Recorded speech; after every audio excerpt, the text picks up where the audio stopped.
Estamos de regreso en Altavoz Tendencias por Monitor y Tribu Televisión. Ya sabe, este programa ya gracias a Yango, porque en Yango Super App encuentras viajes, ordena entregas y mucho más, todo en una sola aplicación. Ya tenemos en el set al economista José Luis Tapia, que muy amablemente, como siempre, ha aceptado la conversación. ¿Qué tal, José Luis? ¿Cómo estás? ¿Cómo estás, Aarón? ¿Qué ¿Qué tal? tal?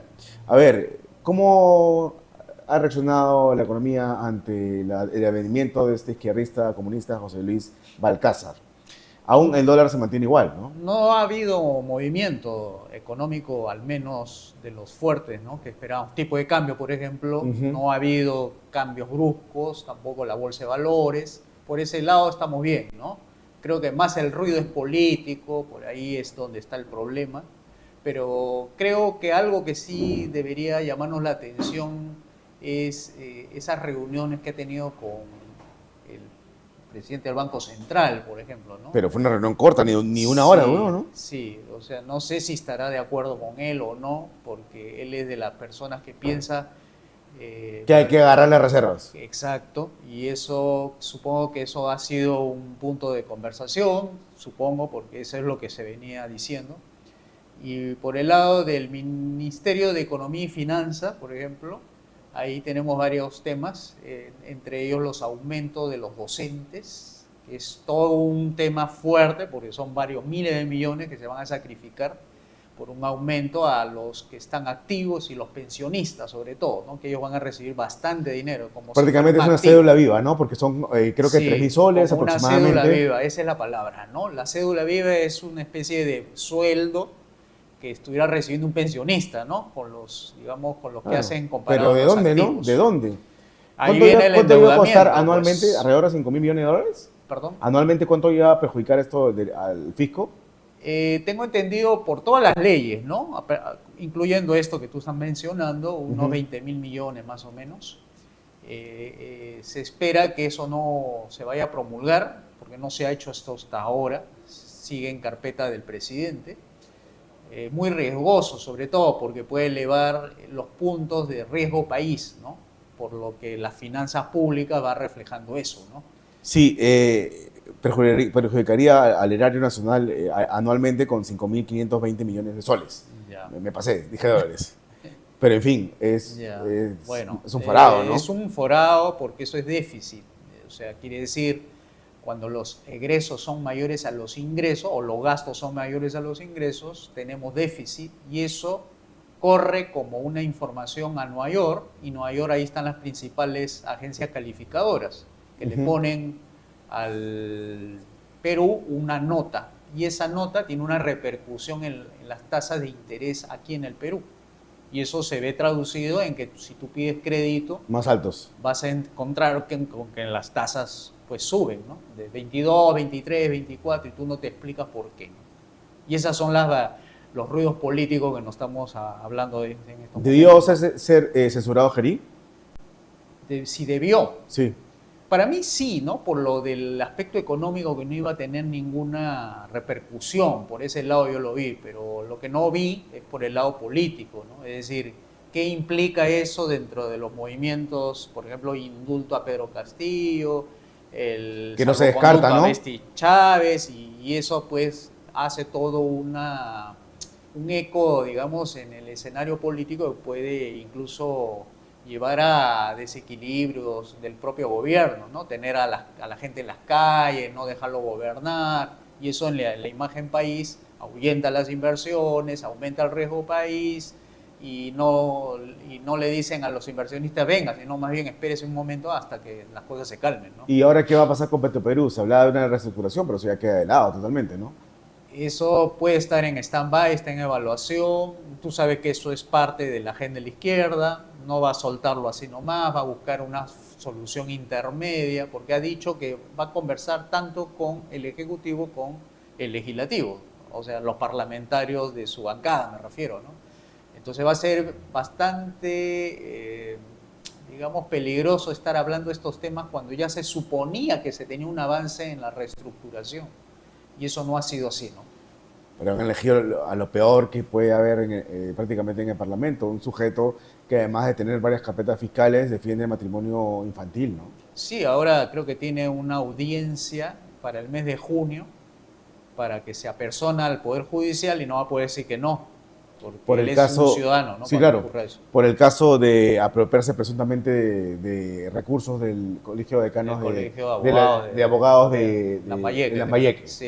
que emitió un Entonces, comunicado advirtiendo que no lo elijan como presidente, ¿no? sí, eso es lo que hemos tenido de mala suerte, ¿no? Que no se elijan los mejores, sino a los que mejores saben negociar las prebendas, los privilegios, los ministerios, las direcciones regionales. En ese sentido, creo que ahí es lo malo que está saliendo de la política, la politiquería, ¿no? La Pero es que política, tú eso, sabes que es P mayúscula, ¿no? Acuña y Luna son cáncer de la política, ¿no? Sí, politiqueros, ¿no? Esa es la verdad, porque si hablamos de política, estamos hablando de Ronald Reagan, Margaret Thatcher, gente que ha hecho cambiar la faz del mundo, y eso es lo que se espera, ¿no? Pero ya con estas personas, pues, ¿qué le podemos pedir si han sido elegidos, ¿no? O sea, estas personas no han caído del cielo, han sido elegidas por personas que han creído en ellos, y ahora estamos pagando las consecuencias, ¿no? De una politiquería que no es política y la gente siente mucha desafección, quiere decir rechazo a la política, van con rabia a votar ahora, ya no van a ir contentos, sino porque no quieren pagar la multa, simplemente. ¿A quién le ves posibilidades de pasar a segunda vuelta? ¿A quiénes? Ah, es una buena pregunta, ¿no? Yo pensaba que iba a pasar el señor López Aliaga, ¿Con Keiko? no con Keiko, no ¿Con creo López que Chao? no, tiene mucho anticuerpo Keiko, tiene Sí. 80%, es fuerte, es una mala palabra dicha y ya se le va la candidatura. Entonces ahí estaba pensando entre López Chao, posiblemente, y si es que hay algo de milagro, serán de los que le dicen los pitufos, ¿no? Que de un momento a otro empiezan a subir de 2, 3 y se despegue. ¿Por qué? Porque ha dicho algo bueno o porque genera alguna simpatía, ¿no? Pero eso todavía está un poco prematuro avanzar, ¿no? En ese tema, ¿no? Eh, ¿Ya no estás convencido de que llegue a segunda vuelta López Aliaga con esto que ocurrió? Por lo menos, por lo que he visto en redes, me da la impresión que no, o Como con la nunca, justa pasaría. críticas como nunca antes Yo he vistas, ¿no? visto, sí, yo he visto bastante deserción ahí en las redes. Igual que lo que le pasó a Carlos Paz. Lo he visto así, con un poco menos de magnitud en su candidatura, pero sí ha sido fuerte. Yo creo que han sentido el remesón porque dice, ¿cómo ha podido llegar ahora este señor Es visto Balcázar? como principal responsable del advenimiento de la asunción de Balcázar al poder, Sí, de regreso de Perú Libre al poder. ha jugado mal los números, ¿no? Creyó que podía contar con APP, con Podemos, y esas sumas Pero ni no siquiera le daban. la bancada en pleno de Acción Popular votó por Mari Carmen Alba. Tampoco. Entonces no han sumado bien. Esto da un reflejo de que la derecha, entre comillas, como tú sabes, no existe esa derecha que queremos, ha hecho mal número, no saben hacer política y la izquierda siempre le mete goleada en política. Qué bestia, José Luis. Y esto Y estaba... estando desde la clandestinidad Cerrón, ¿no? Y eso que él ya con su teoría leninista advirtió de que esto iba a suceder. O sea, no era una novedad dentro de la lógica izquierdista que iban a aplicar una táctica leninista para conseguir los votos. Lo que ha hecho todo el día de la elección de reemplazo a Gerí, lo que hizo Balcázar fue cabildear, ofrecer ministerios, Como debe ofrecer ser. el indulto de Castillo, exactamente, como debe ser. Porque esa es su lógica de ello, es agarrar el poder, capturar el poder y mantenerse en el poder y no soltar el poder. Pero eso es hacer política, ¿no?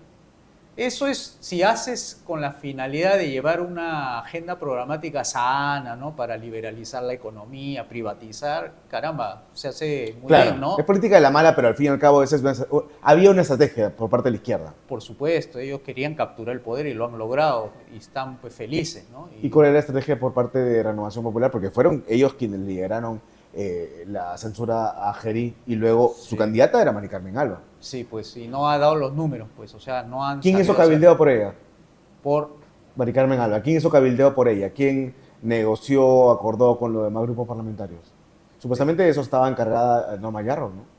Sí, pues parece que no ha tenido la muñeca. Si es que ella ha sido, creo que no ha tenido la muñeca necesaria, ¿no? No podían haber creído tan torpemente que por el simple hecho de poner a Mari Carmen Alba ahí, las bancadas de este extinto ya Sí. bloque democrático iban automáticamente a votar por ella, ¿no?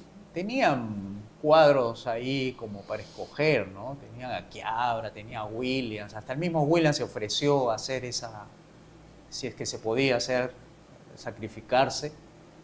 Y tenían gente decente, ¿no? Como para que la gente a la hora de examinar su pasado no encuentren nada, ¿no? Sino que le den con la confianza de vida. Ahora este señor, con todos los pergaminos que tiene, pues crea desconfianza, ¿no? Entonces esa situación pues es inmanejable en un país cuando tienes una politiquería bastante frágil, ¿no? Que se deshace rápidamente, ¿no? Entonces, para ti, ¿el principal responsable de esta crisis es López Aliaga? A mí me parece que sí, por todos los antecedentes que ha habido anteriormente, en el 2021, en el 2016, también con su partido, anteriormente Solidaridad Nacional, que ha habido también ahí malas experiencias con ellos, ¿no? O sea, es una trayectoria, digamos, ¿no? Porque el líder que tienen, pues es un líder empresario, no es político, él mismo lo ha dicho. Pero... ¿Cree que un político pudiera haber dicho lo que ha dicho a sus, digamos, a sus antes, digamos, antagonistas, ¿no? En este caso, Keiko Fujimori, no puedes tratarla despectivamente. Pero Keiko Fujimori no es antagonista, ¿no? Eso en la cabeza de ellos, ¿no? Como son competidores, están en misma parcela. Pero eso debió ocurrir en segunda vuelta, ¿no? No se van lo que importa es agarrar los votos de los indecisos, ¿no? En parte sí, pero creo que no ha sabido manejar. Yo lo veo como que es un empresario que cree que, como en los negocios, lo que dice se hace. Él creyó que en política lo que él dice se hace. Entonces ahí hay una distancia que él lo ha pagado ahora con su candidatura, ¿no?